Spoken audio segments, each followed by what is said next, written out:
नांदेड जिल्ह्यात गेल्या 2 दिवसापासून मुसळधार पाऊस सुरू आहे। नदी नाल्यांना पूर आलाय। गेल्या 2 दिवसापासून जोरदार पाऊस सुरू असल्याने जनजीवन विस्कळीत झालंय। 2 दिवसापासून सुरू असलेल्या पावसामुळे जनावरांचा मृत्यू झाला आहे तर अनेक घरांची पडझड झाली आहे। किनवट माहूर तालुक्यात सर्वाधिक पावसाचा फटका बसलाय। शेतजमीन खरडून गेल्याने खरीप हंगामातील पिके उद्ध्वस्त झाली आहेत।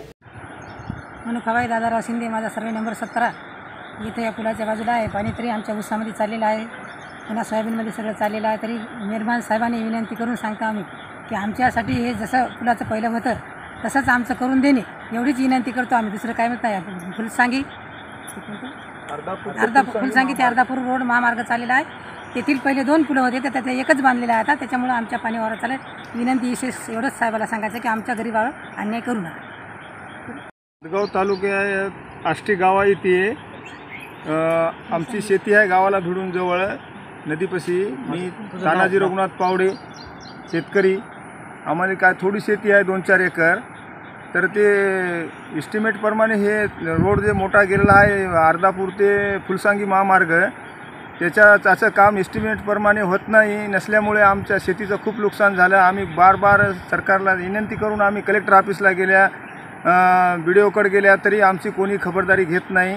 माहितीचा अधिकार मागला तर कोणी देत नाही। त्याला बा इस्टिमेटप्रमाणे काम करा तुम्ही, आमची काही तशी मनाई नाही रस्ता अडवण्यास।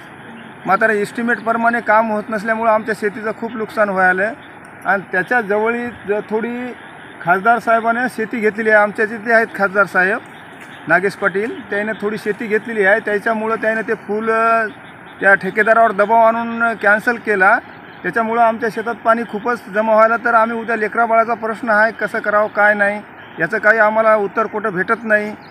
आणि बरेच दिवसापासून 3 वर्ष झालं लगातार आमच्या शेतीचं नुकसान व्हायला।